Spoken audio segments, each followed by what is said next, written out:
नमस्कार। मैं सुनीता कथा मंथन में आप सबका स्वागत करती हूँ। कथा मंथन में आज सुनिए स्वर्णलता का 26वां अध्याय। स्वर्णलता से सभी संबंधित पार्ट्स आपको 1 बाय 1 हमारी प्लेलिस्ट में मिल जाएंगे और इसके अलावा ब्लॉग में भी मिल जाएंगे, जिसका लिंक मैं आपको डिस्क्रिप्शन बॉक्स में दे दूँगी, जहाँ जाकर आप चेक कर सकते हैं। अगर आप हिंदी हॉरर स्टोरी सुनने के शौकीन हैं तो उसका भी लिंक आपको डिस्क्रिप्शन बॉक्स में मिल जाएगा। तो चलिए शुरू करते हैं स्वर्णलता का 26वां अध्याय। अभी तक हमने देखा कि अंबिका जेल से छूटकर स्वर्णलता के घर उससे देखा करने के लिए आता है, किंतु उसे दरवाजे के बाहर से ही लौटा दिया जाता है। अब वह वापस सुबाला के यहाँ जाता है। देखा पारू को? अपने टूटे दांत की हंसी हंसकर अभ्यस्त भंगी से सुबाला ने कहा। कहो कैसी लगी? अंबिका अवाक हुआ। वह मानो दूसरी ही दुनिया में जा गिरा हो। पारू? पारू? कौन पारू? कौन पारू? अरे क्यों जी, मजले भैया की बेटी सुबाला सुंदरी की भतीजी तुम्हारे सामने आई नहीं क्यों? अरे नहीं निकली होगी, बड़ी हो गई ना। मजली बहू ने कुछ कहा? अंबिका ने अजीब सा हंसकर कहा। सुबाला ने आश्वस्त होकर कहा, खैर तो मजले भैया ने मेरे पत्र का मान रखा। मजले भैया के नए मकान का ठिकाना तो जानती नहीं हूँ, है ना, इसलिए मजले भैया के केयर ऑफ से तुम्हारा जिक्र करते हुए मजले भैया को एक पत्र लिखा था। तो भाई बताओ क्या क्या बातें हुई? मेरी तो इच्छा है इसी महीने हो जाए। अंबिका कुछ गंभीर जैसा हो गया, बोल उठा, उफ, मुसीबत है क्या? अनशन शुरू कर दिया आपने? ऐसा करेंगी तो मैं फिर भाग जाऊंगा। सुबाला शंकित हुई। सुबाला समझ गई अवस्था आशाप्रद नहीं है। मजली बहू ने शायद वैसा आग्रह नहीं दिखाया, और हो भी सकता है तो जरा वैसी ही। अंबिका को जितना ही चाहती हो, उम्र के फर्क को मन में आंक रखा है। देवर जी को संभवतः कुछ अपमान सा लगा है। सच तो यह है कि कुछ आशय से ही तो झटपट वहां गया। ब्याह करने का मन हुआ है, यह समझ रही है सुबाला। सोचा जाने दो पारू, नहीं तो मैं कमर कसकर लग जाती हूँ। लड़कियों की कमी थोड़ी ना है। फिर सोचा उतनी उम्र की लड़कियां नहीं मिलेंगी। मजली बहू जाबाज है जो अभी तक बेटी को बैठा करके रखा है। परंतु सुबाला झट से बोल उठी। धीरे देवर का मन मिजाज भाप कर ही कहना होगा, अरे मैंने क्या किया? अरे मैंने क्या किया है? यही अंटशंट बात जान लीजिए। यह ब्याह व्याह की बात तो मैं हवा हुआ। सुबाला ने डरते डरते पूछा। मजले भैया ने? दुहाई भाभी, अपने उस मजले भैया का नाम मेरे सामने ना ले। बैठा हूँ या उठ खड़ा हुआ? पायचारी करते हुए बोला। आपके मजले भैया और भाभी को अगल बगल देखते लगता है विधाता के एक निष्ठुर व्यंग का एक ज्वलंत उदाहरण। उदाहरण? काहे का उदाहरण? सुबाला ने अवाक होकर कहा। छोड़िए, वह आपको समझा नहीं सकूंगा, लेकिन इतना ही जान लीजिए आपके मजले भैया के घर में प्रवेश करने का सौभाग्य मुझे नहीं मिला। सुबाला हक्की बक्की रह गई। तो तुमने जो कहा कि मजली बहू ने बात की? हाँ बात की। रास्ते पर आकर बोली, आप मुझसे और कुछ मत पूछे भाभी। मतलब कि मजले भैया ने तुम्हारा अपमान किया? जेल से लौटे आसामी है इसलिए घर में नहीं जाने दिया? सुबाला धीरे से बोली। समझ रही हूँ। अंबिका एकाएक स्थिर हो गया, सामने खिसक आया, बोला, असली बात समझने की क्षमता आपको इस जीवन में भी नहीं होगी भाभी। आप इतनी भली हैं कि वह सब बातें आपके माथे में नहीं आएंगी। केवल इतना कह रखूं, कभी यदि एकाएक ही सुने कि आपकी भाभी पागल हो गई है तो अवाक मत होइएगा। शायद यह शीघ्र ही सुनना पड़े। ताज्जुब है, आपके मजले भैया जैसे शैतान को सजा नहीं होती। ना तो समाज देता है और ना आप लोगों को भगवान ही देता है। आप कुछ ख्याल मत कीजिएगा भाभी। कहे बिना रहा नहीं गया, देखकर बड़ी पीड़ा हुई। लड़का भी तो देखा ठीक भाभी जैसा है। यहाँ बता देना चाहूँगी कि स्वर्णलता को शायद उसके परिवार में कभी कोई समझ ही नहीं सका, जैसा कि उसकी माँ सत्यवती थी। सत्यवती को इसलिए साहस हुआ था क्योंकि उसके जो पिताजी थे वो काशीवासी थे, तो वो काशी इसलिए निवास वहाँ चली जाती है। जो इसके बाद उपन्यास पढ़ूंगी, प्रथम प्रतिश्रुति, उसमें इतिहास आपको पता चलेगा। सत्यवती को भी उसका पति समझ नहीं पाया, किंतु यहाँ पर स्वर्णलता को उसके बेटा बेटी भी नहीं समझ पाए। इसलिए अगर वो पागल भी हो जाए तो भी इसमें कोई अचरज नहीं होगा।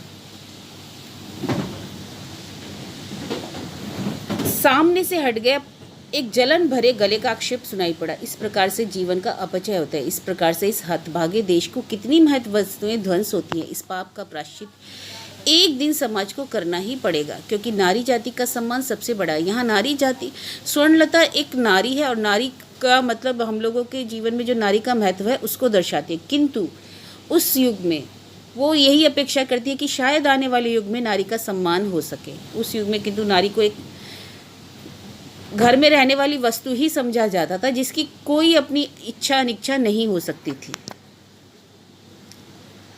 ना ब्याह कराकर अंबिका को संसारी बनाने की साथ सुबाला की पूरी नहीं हुई। अंबिका पाए प्यादे भारत भ्रमण को निकला। सुबाला समझ गई, वह लाख कहे इस भारत को एक बार देखना चाहता हूँ कि बंगाल जैसा अभागा प्रदेश कहीं और है या नहीं। देखना चाहता हूँ कि बंगाल जैसा अभागा प्रदेश और कहीं है या नहीं, पर यह समझना बाकी नहीं रहा। वह सब देख सुनकर वह अब लौटने का नहीं, यह यायावार ही हो जाएगा। उसके माँ बाप होते तो वह जिंदगी से ऐसी आंख मिचोली नहीं खेल सकता था। सुबाला अमूल्य के सामने एक प्रकार से रोककर बोली। अमूल्य की भी आंखें लाल हो आई थी। वह भारी गले से बोला, यह तुम्हारी भूल धारणा है। उसकी माँ रही होती तो शायद तुमसे ज़्यादा प्यार नहीं करती, पर बात यह तो नहीं, माया का बंधन सब किसी को बांध नहीं सकता। बुद्ध देव क्या माँ के माँ बाप नहीं थे? नदिया की निमाई के माँ और पत्नी नहीं थी? असल में इस दुनिया का अविचार अत्याचार देखकर, दुख दुर्दशा देखकर जिनके प्राण रोते हैं, वे अन्य लोगों की तरह खास होकर दिन नहीं काट सकते। उन्हें घर में टिकना दुभर हो जाता है। उन्हें माँ बाप भी बांध कर नहीं रख सकते, पत्नी बच्चे भी बांध कर नहीं रख सकते। यह तो भी अच्छा हुआ कि किसी की बेटी को उसके गले बांध नहीं दिया गया। कहीं देश स्वाधीन प्राधीन करते करते ही तो उसका यह हाल हुआ। आँख पोंछते हुए सुबाला ने कहा, इसी गांव में पैदा हुआ, तुम्हारे ही परिवार में पला, उसके दिमाग में ये बातें आई कहाँ से भगवान जाने। इसके सिवाय सुबाला और क्या कहे। मनुष्य के जानने की सीमा जब समाप्त हो जाती है तो कहते हैं भगवान जाने। अकेली सुबाला ही क्यों, सभी कहते हैं, और जब खूब तकलीफ होती है तो भगवान के विचार को दोष देते हैं। सुबाला ने भी दिया और साथ ही साथ आंखें पोंछते हुए उस डामाडोल को जाते समय जोर जबरदस्ती बहुत से चूड़ा के लड्डू दिए, नारियल का गाजा दिया, जो सबकी अंबिका को बड़े प्रिय थे। अंबिका ने मुंह में से बड़ा उत्साह दिखाया। वाह वाह, क्या कहने, राह घाट में भटकना है और नसीब क्या हो कौन जाने। जिस दिन कहीं कुछ नहीं मिलेगा यही निकालूंगा और आपकी जय जयकार करूंगा। छोड़ो, मेरी जय जयकार नहीं करनी पड़ेगी, मुझ पर इतनी माया है, यह तो साबित ही हो गया। समझ गई ना, जी गया। अंबिका हंसा, फिर बोला, रामकृष्ण परमहंस के सबसे बड़े शिष्य विवेकानंद का नाम सुना है? एक समय वह राहों में भटक रहे थे, पल्ले फूटी कौड़ी नहीं थी। मन के जोर से बोले, देखता हूँ मेरी चेष्टा के बिना ही भोजन आता है या नहीं, पर आ गया। आश्चर्यजनक उपाय से आ गया। मिठाई के एक दुकानदार ने सपना देखा, अमुक जगह पर एक भूखे साधु आकर के बैठे हैं, जाकर उन्हें अच्छा अच्छा खिला। सोचा है कैसे वैसी मुसीबत होगी तो साधु हो जाऊंगा। वह जबरन खींच कर हंसता रहा। सुबाला खींचकर बोली, साधु बन जाएंगे? तुम ही कहते हो ना ये गेरुआधारी ही देश का सर्वनाश की जड़ है। जगत मिथ्या या कह कहकर उन्हीं लोगों ने ही तो लोगों को आलसी का बादशाह बना दिया। सभी परलोक की ही चिंता में परेशान है, इहलोक की तो कोई सोचता ही नहीं। कहता हूँ और कहूँगा भी, परंतु किसी किसी को देखकर धारणा बदल जाती है। खैर, आप अपना जीना खराब करें। हमारे इस धर्मपरायण देश में सीताराम कहने से ही भोजन जुट जाता है। वही तो, भीखी मांग कर तो खाओगे तुम। सुबाला नाराजगी से बोली, इसलिए घर जमीन सब बेच है ना? यही सबसे अधिक चिंता की बात थी। जो आदमी घर बेचकर चला जाता है वह क्या फिर लौटता है? परंतु रुपए भी कितने मिले। सुबाला के रुपए होते तो वह जरूर दे देती। कहती, देश भ्रमण के लिए तुम घर बेचोगे, मैं बैठी देखती रहूंगी। लेकिन भगवान ने सुबाला को मारकर रखा है। अमूल्य कुछ देर तक उसके साथ गया। सुबाला भी जहाँ तक जा सकती थी बैलगाड़ी के साथ गई, फिर जहाँ तक नजर आया खड़ी खड़ी देखती रही। बड़ी देर के बाद जब उड़ती हुई धूल भी बैठ गई, वह लौट आई। एक दीर्घ निश्वास फेंककर ही मन बोली, पुरुष की जात कोई बंधन नहीं, ब्याह नहीं करूँगा तो नहीं करूँगा, घर छोड़कर चला जाऊँगा तो चला जाऊँगा, बस। निंदा शिकायत की कोई बात नहीं। इन मुँह जली स्त्रियों के ही सारे रास्ते बंद। हमारी मजली बहू यदि मर्द होती तो वह भी शायद ऐसा ही करती, ब्याह नहीं करती, घर में नहीं रहती। स्त्री बंदी की जात, पिंजड़े में छटपटाते रहना ही है सार। लेकिन अब क्या छटपटाहट है? सुबाला की मजली भाभी तो सारी छटपटाहट को रोककर निढाल हो गई। उसने मानो प्रतिज्ञा कर ली कि अब वह साधारण होगी, वैसी ही साधारण जैसी उसकी देवरानियां, जेठानियां, नंदे, पड़ोसिनें हैं। बिना ची चपड़ किए कर्ता की इच्छा से कर्म में सोचकर गृहस्थी कर रही है, और वह इच्छा प्रकट भी करे तो साधारण की इच्छा होगी। इसलिए पति को अवाक करते हुए एक दिन स्वर्ण ने इच्छा प्रकट की, पारुल के लिए लड़का देखो कोई इसी सावन में जिससे ब्याह हो जाए, उसके बाद अगन में भानु कानू दोनों का ब्याह। प्रबोध अवाक, बोला, भूत के मुंह में राम नाम, तुम्हारे होठों बाल बच्चों की बात। स्वर्ण हंसी, अरे भूत भी तो परकाल की सोचते हैं। फिर हंसना रोकर बोली, नहीं नहीं, मजाक नहीं, जल्दी करना चाहिए। स्वर्ण क्या अपनी माँ से बदला चुका रही है?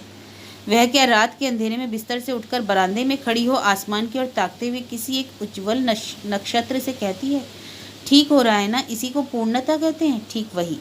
मैं केवल अपने पूरे जीवन के अंतर इतिहास को ही बैठी बैठी लिखूंगी। लिखा है कभी कभी टुकड़ा टुकड़ा बिच्छिन्न, अब पूरा लिखूंगी अच्छी तरह से। जिन्होंने सिर्फ मेरे बाहर को ही देखा और मुझे धिक्कारा, अपनी उस स्मृति कथा में ही उन्हें ना मुंह से कहकर कभी किसी को कुछ समझा ही नहीं सकी मैं। मेरे अभिमान, मेरे आवाज़, मेरी असहिष्णुता ने मेरी चेष्टा को नाकाम कर दिया। अब मेरी कलम वही मेरी सहाय होगी। कौन जाने कहती है या नहीं, क्या कहती है क्या नहीं कहती है, उस पगली की बात छोड़ो। हाँ, अब देखा गया कि स्वर्णलता के उस गुलाबी दोतल्ले की छत पर 3 बार शामियाना टांगा गया। स्वर्णलता के घर के पास के डस्टबिन में केले के पत्ते पर माटी के गिलास चुक्कड़ का ढेर लगता रहा 2-3 दिनों तक। उसके बाद आदि अनंत काल जो होता आया है उसी का पुनर्अभिनय हुआ। उसके दरवाजे पर कनकांजलि के एक थाल चावल में जीवन भर के अन्न वस्त्र का ऋण चुकाकर लड़की दूसरे घर के अन्न वस्त्र से पुष्ट होने के लिए विदा हुई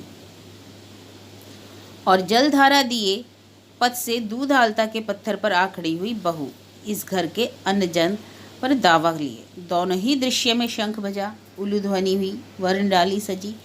केवल भीतर के सुर की भिन्नता शहनाई के सुर में पकड़ में आई। शहनाई वादक जानते हैं कब आह्वान का सुर छेड़ा जाता है और कब विसर्जन का। अब तो स्वर्णलता को छुट्टी पा सकती है। बहुएं पहले जमाने जैसी निरी नादान नहीं, बड़ी बड़ी हैं, इसलिए धूल लगे पैरों घर बसाकर फिर वे 2 महीने बाद ससुराल आकर गृहस्थी करने लगी। पारुल अपनी ससुराल चली गई और अवलेहित वकुल जाने कब अपने घरंदे की धूल झाड़कर पारुल की जगह में दाखिल हो गई। अब स्वर्ण ना भी देखे तो भी बहुत से काम करीने से होने लगे। अब बहुएं सदा कहती हैं, आप क्यों करने लगी माँ, आप बता दीजिए ना क्या क्या करना है। सो स्वर्ण को अपनी वही के पन्नों पर कलम की लकीरें खींचने का अवसर नसीब हुआ। परंतु स्मृति कथा शुरू कहाँ से हो और वह किस धारा से प्रवाहित होकर स्वर्णलता के जीवन समुद्र में पहुँचे। स्वर्ण पहली बार जिस दिन एक सर्वहारा बालिका सी मुक्त केशी के मजबूत घेरे में आ पड़ी, वही दिन क्या पहले पृष्ठ पर आएगा। प्रतिदिन का इतिहास भी लिखा जाता है क्या, प्रत्येक अनुभूति का। और फिर रोते रोते आकुल उस लड़की को एक लोड़ा लिए खींचकर ले जाते हुए मुक्त केशी ने कहा था, बहुत हुआ, अब ठाठ से रोना नहीं होगा, चुप तो हो जाओ। आँख मुँह की शक्ल कैसी हो गई है, तुम्हारी माँ तो मरी नहीं है, तो फिर इतना ही है क्यों। यहीं से शुरू करें कि यहाँ से जब गृहिणी कोटि की स्त्रियाँ हट गईं और प्रायः अपनी ही उम्र की एक बहू ने पाँव दबाकर आकर फुसफुस करके कहा, मैं तुम्हारी जेठानी हूँ, समझी, तुम्हारे सास के जेठ के बेटे की बहू।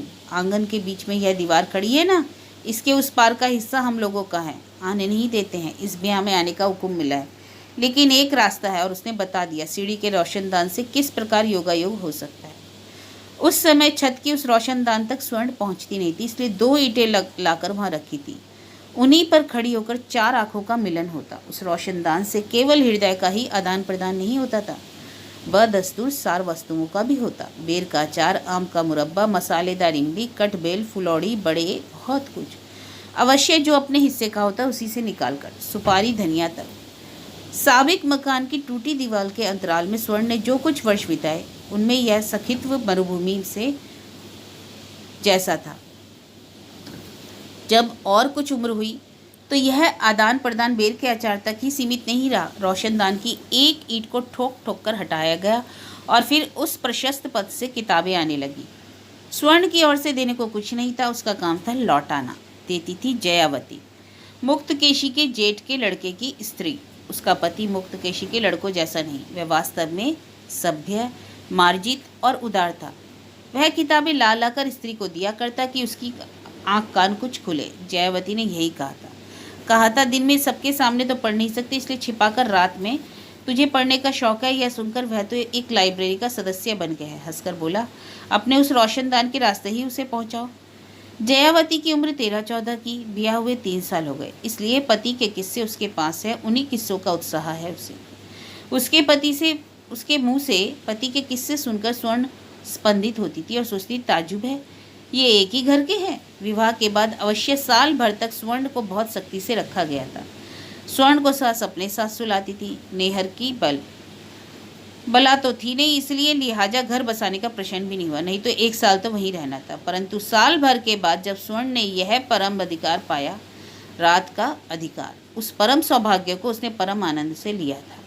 वह इतिहास भी लिखने का है, लिखकर प्रकट करने का है। हाथ में कलम लिए बड़ी देर तक सोचती रही वह, फिर धीरे धीरे कलम को रख दिया। फिर जयावती से ही शुरू किया। जयावती कहती, शुरू शुरू में डर लगता है री, फिर सब ठीक हो जाता है। और देख, घर में यही आदमी तो केवल अपना है, इसलिए उसी पर जी लगा रहता है। देख लेना, तुझे भी ऐसा ही होगा। स्वर्ण कहती, हूँ, वह तुम्हारे पति जैसा है ना। स्वर्ण को उस लड़के जैसे जेठ पर श्रद्धा थी, स्नेह था, सम्मान था। जयावती के सखित्व के नाते उसे ठीक जेठ भी नहीं सोचती थी, मानो बांधवी के पति का ही नाता मानती। जब तक स्वर्णलता उस पुराने घर में थी, जिंदगी की सख्त दीवार में उसके लिए एक रोशनदान था, पर वह रोशनदान भी बंद हो गया। जेठ के बेटे और देवरों से झगड़ा झंझट करके मामला मुकदमा लड़कर आखिर अपने हिस्से की कीमत लेकर मुक्तकेशी ने नए मकान की जुगत की। जयावती से मिलने जुलने का रास्ता बंद हो गया स्वर्णलता का। बहुत दिनों बाद स्वर्णलता ने फिर रास्ता निकाला, लेकिन तब उस आनंदमयी जयावती के दर्शन नहीं मिले। फिर भी आजीवन संबंध है, बाहर का ना हो, हृदय का तो है। इसलिए स्वर्णलता की जीवन कथा रोशनदान से आती हुई मुट्ठी भर रोशनी की कहानी शुरू हुई। जयादी घूम फिर कर केवल अपने दुल्हे की बात करती, कैसी शरारत करता है, खिजाता है, फिर कभी कभी स्त्री के कसूर को अपने ऊपर लेकर उसे गुरुजनों की डांट फटकार से बचाता है। और उसकी नैहर जाने की बात उठते ही कैसा मुंह लटकाकर डोलता फिरता है, बोलता नहीं है, यही सब।